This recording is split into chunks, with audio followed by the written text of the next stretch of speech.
Good morning once again, ladies and gentlemen. On behalf of the organizing committee, I extend our warm appreciation to all of you for joining today. We are privileged to welcome a distinguished gathering of medical professionals from across the country. It's my pleasure to introduce the chairpersons, Dr. Krishantha Jayasekara and Dr. Suranga Manilgama, for the keynote address. Please join me in welcoming them. Ladies and gentlemen, very good morning to all of you. And it's my privilege to commence the conference officially, and also to introduce the first speaker of the day, the keynote speaker of the day. And she is Dr. Aruna Maharaj, MBBS, MRCP Glasgow, CCT in Acute Internal Medicine, FRCP Glasgow, MBA. Consultant Acute Physician, Shrewsbury and Telford Hospital, NHS Trust. And she will be talking us on from the front door to the ward, differentiating acute and emergency medicine. As you all know, it is important to identify what is acute medicine and to differentiate it from emergency medicine. So I think she will do the justice to the topic, and I, without further delay, I will hand over the podium to Dr. Maharaj. Over to you. Thank you very much. So I want to thank the Sri Lankan College of Internal Medicine for inviting me to discuss a topic that's quite close to my heart. Just to give you a bit of an overview, I'll be giving you a little bit of a background of who I am so you can understand my perspective, and then we'll be going through the rise of emergency medicine and acute medicine in the UK perspective. So I am...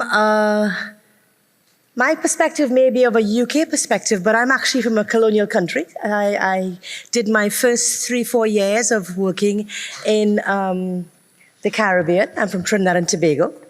And Trinidad and Tobago is a twin island state with an Indian diaspora.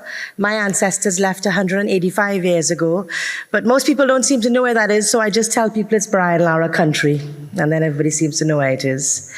But I wanted to draw to your attention these photographs of the hospital that I did my internship in, and the wards where I did my internship. And I think if you look at this, you can see that this is very similar to what you see in your experience, So I come with an experience of living your journey, even though I did graduate from medical school 30 years ago.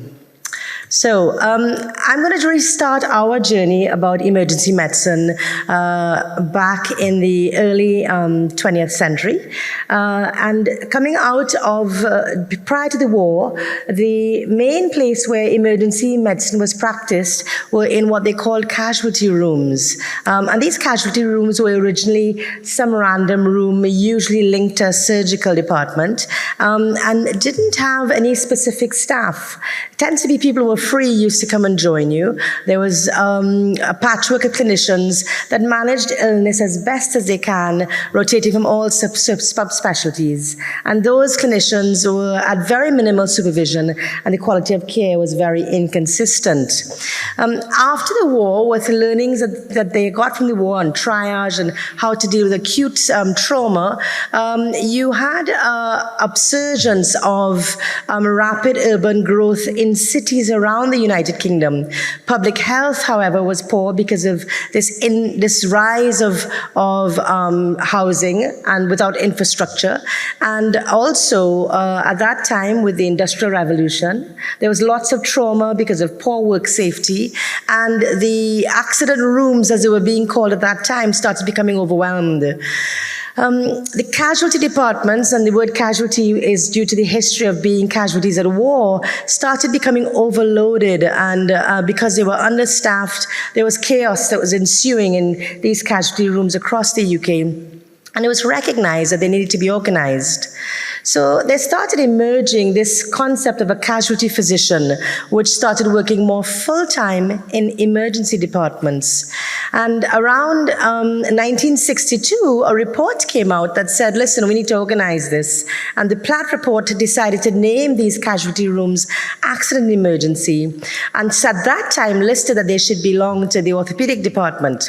Over the next 10 years, it became more organized, and in 1971, a Bruce report said that they should start having formal consultant posts in these departments, and by 1977, the first SPR was appointed. So by just prior to 2000, there were over 400 emergency medicine consultants with 265 SPR training posts in the country. And by the late 1980s, emergency medicine posts and training posts were developing all over the world.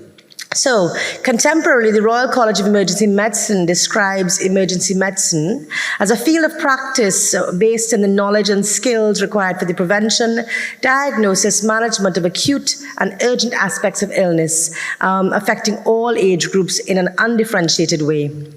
There's an expectation that they should have an understanding of pre-hospital medicine and also about emergencies within the hospital. And the Royal College of Emergency Medicine, just as your college does, sets standards of care and best practice in that environment. Now there are three main types of emergency departments, similarly to the structure you have here, where you have the type 1 having full resuscitation facilities, type 2 tend to be more single-site specialties, and type 3 are more your urgent care areas that may or may not have medical consultants in there, emergency medicine consultants. So the key concept of emergency medicine it's focused on a full spectrum of truly undifferentiated physical and behavioral disorders. Training initially was rooted in surgery, but it requires the knowledge of resuscitation of all age groups and all disease presentations. But the key thing with emergency medicine, therefore, is its fast-paced, rapid turnaround, treat, stabilize, discharge, or refer on. But as this emergency medicine was evolving over the same time, there was a shift in tides happening within our patient populations. And this shift in patient behavior is what led to the advent of emergency medicine. So, in the 20th century, there were lots of medical developments. There was the development of the antibiotic and the germ theory. There was improved workplace safety, and safeties in cars started to improve as well. So the trauma was beginning to fall off as the primary cause of admission to emergency departments. Improved antiseptic techniques meant that surgery started getting better as well. And there was a shift to more day case surgeries and elective surgeries. Medicine was becoming increasingly evidence-based, and clinical outcomes started to improve. So the population was living longer and resulting in a rise in a chronic disease burden. I was fortunate enough to walk through 2 hospitals here over the last 2 to 3 days, and we know that in your system, chronic disease burden is on the rise as well, and that's a major driving factor in your flow in your departments.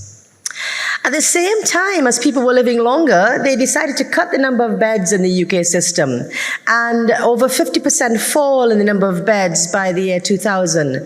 So suddenly you had more people going into hospital, and you had less beds for them to be admitted into. The other thing is, when I did my membership, and I must say that last talk was an excellent talk. I can ring true for lots of what was said there, so please listen to what they said in that last talk. So when I did my membership, we had no training options available that were general that you could apply to. There was a shift away from the true generalist training in the UK.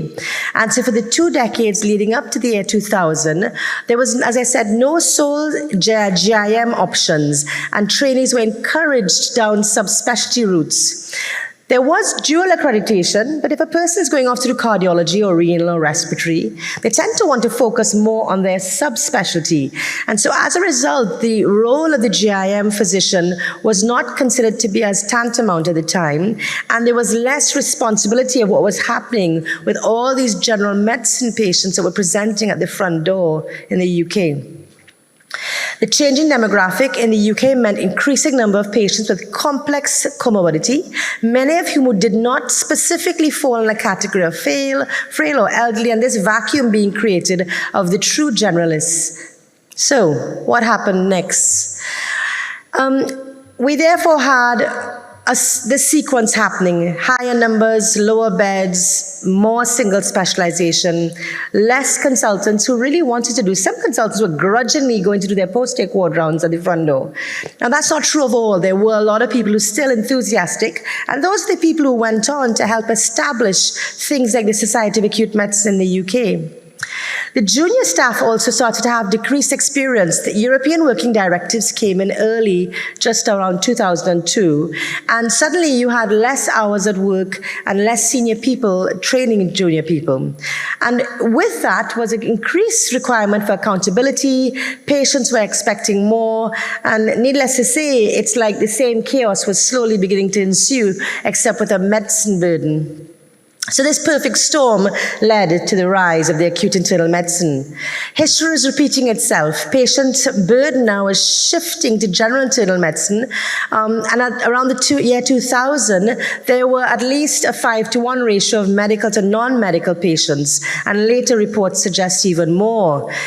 In Scotland, this is in 1996, this graph shows a rise in the number of patients attending hospital, but that rise was being fueled more by medical patients, with the rise in day surgery also going up at the same time.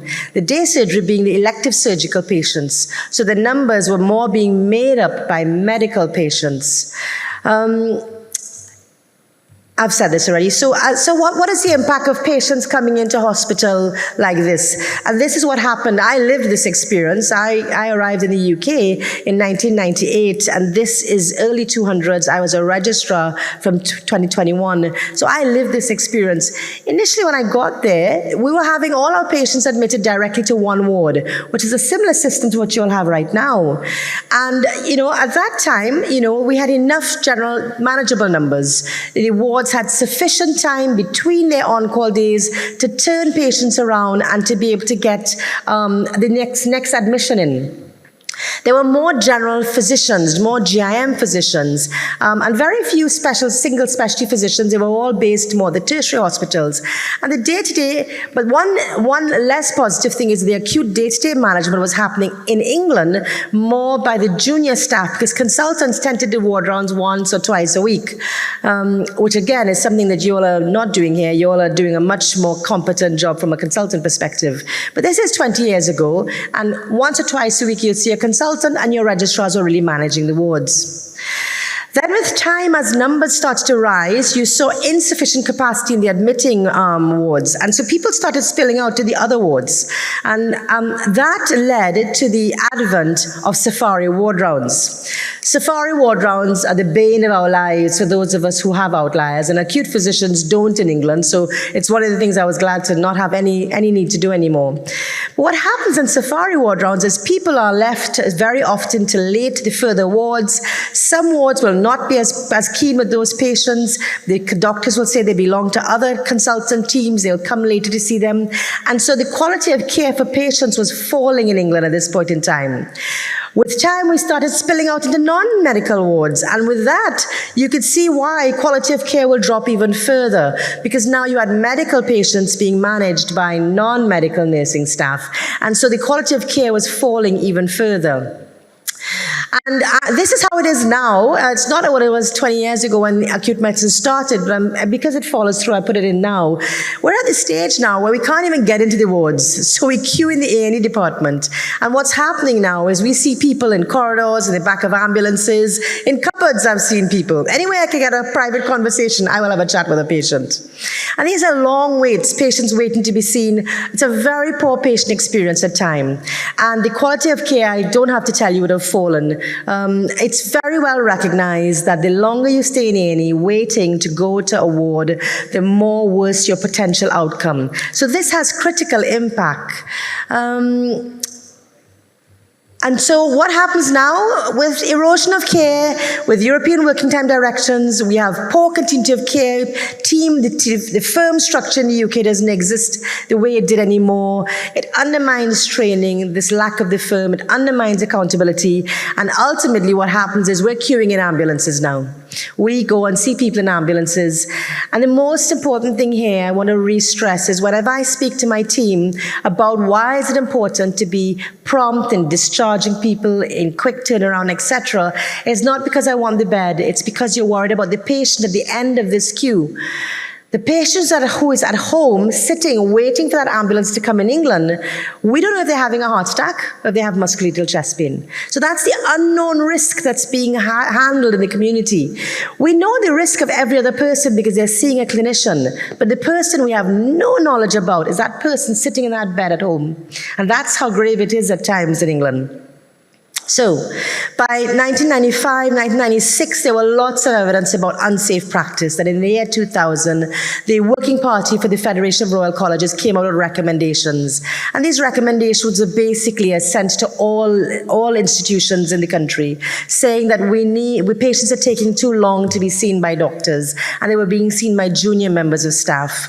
That there was a decrease in the number of GIM physicians providing a holistic approach to patient care.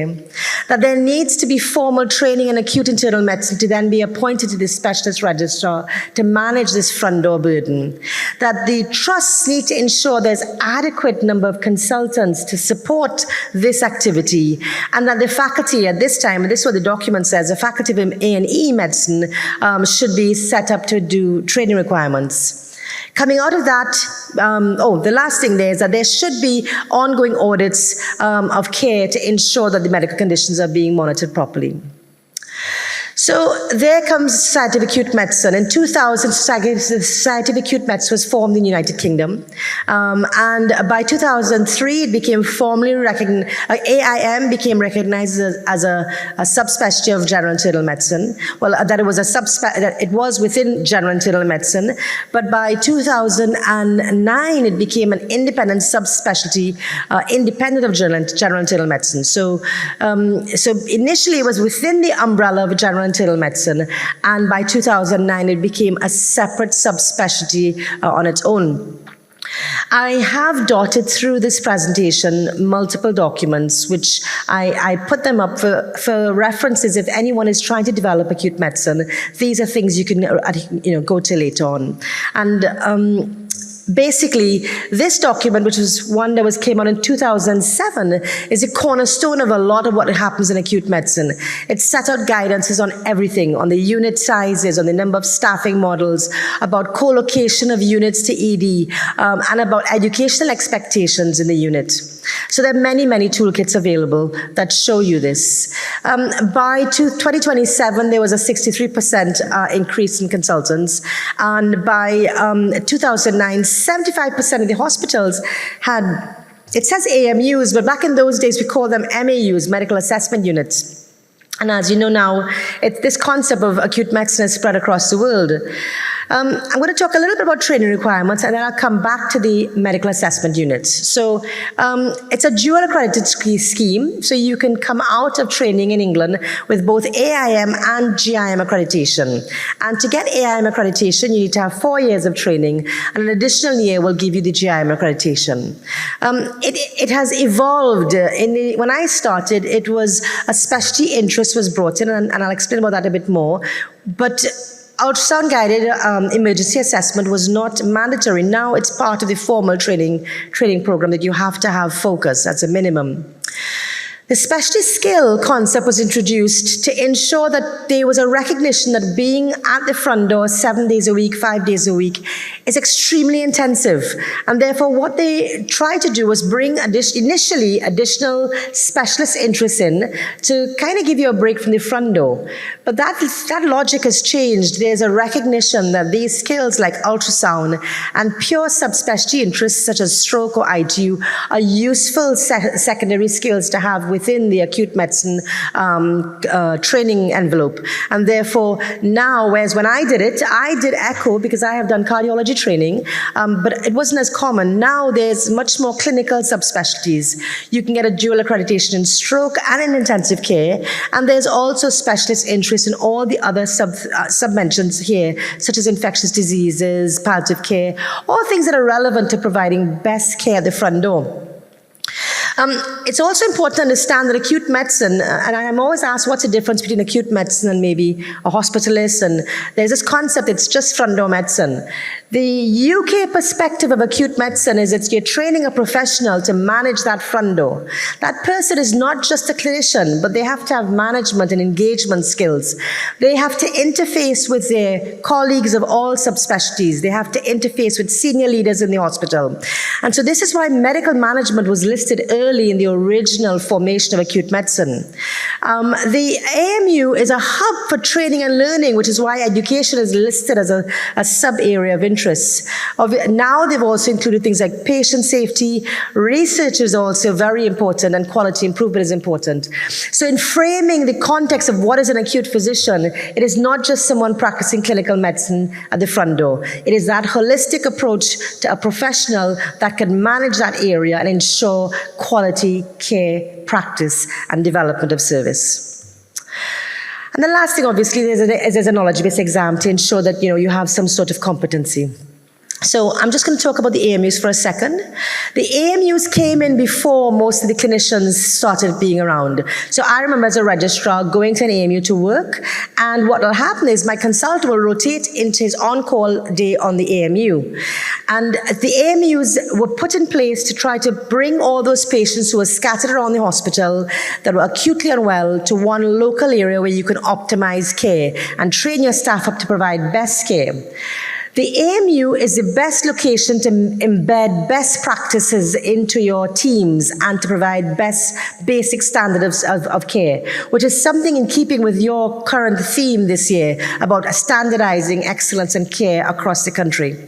The idea is it's a place for assessment, sorting, and also holding patients on till they go, those to be admitted into the hospital system, or try to encourage discharges.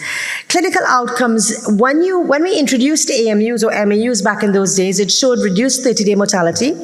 It showed early senior decision-making involvement, coordinated investigations, and reduction in medical errors. It also showed improvements in time to treatment, better bed allocation, and earlier discharge planning.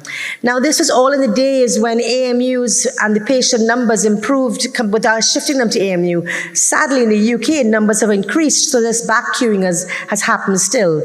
But you can't negate the benefit of bringing your sick patients together and managing them as a team. There are lots of guidances that talk about minimum standards in AMUs, and those guidances about the times, like basic things like all patients arriving should have their initial assessment within 15 minutes of arrival, their clocking within 4 hours of arrival, ideally within 1 hour of arrival with a consultant review within 4 hours, and up to 16 hours if it's an overnight patient. So there are lots of basic standards that are expected to be universal across the country, and these are tied back to the advent of the AMUs. So, what is contemporary acute medicine? Acute medicine is about admission avoidance. It's about getting the right person in the right place first time. It's about aiming for the best practice within the first 72 hours, and it's a hub for improvement. Admission avoidance is not only, as I keep saying, it's not about the bed, it's about understanding what alternative pathways there are. Patient hospital environments are not safe. Patients do better in their own home. And it's very important, and I stress this again and again, the decision for discharge must be based on clinical need and not on getting the bed. Admission avoidance, STEC. I can do a whole other talk only about same-day medical emergency. It is about having this, what we used to say was ambulatory mindset, which means people can be managed in their own homes. It does not mean people are ambulant. And I was saying a story to one of your colleagues earlier in the week that I remember the first time I sent an aquariary pulmonary embolism home. For the previous 15 years, I kept them in hospital for 4 days, and suddenly I was asked to send them home. And it's quite a nerve-wracking experience experience to send people home that you traditionally used to keep. So part of acute medicine is about learning to manage risk in a way that, that takes time to develop. Not everyone could suddenly start sending everyone home. And it's not as easy depending on your geography and your support structures in your community. I put this slide up to show you how complex STEC could be, because, you know, in STECs we manage subarachnoid hemorrhages, GI bleeds, our MS patients can pass through there. It's quite a complex space because these people used to be managed as inpatients, but it's a very interesting place if you like pure medicine.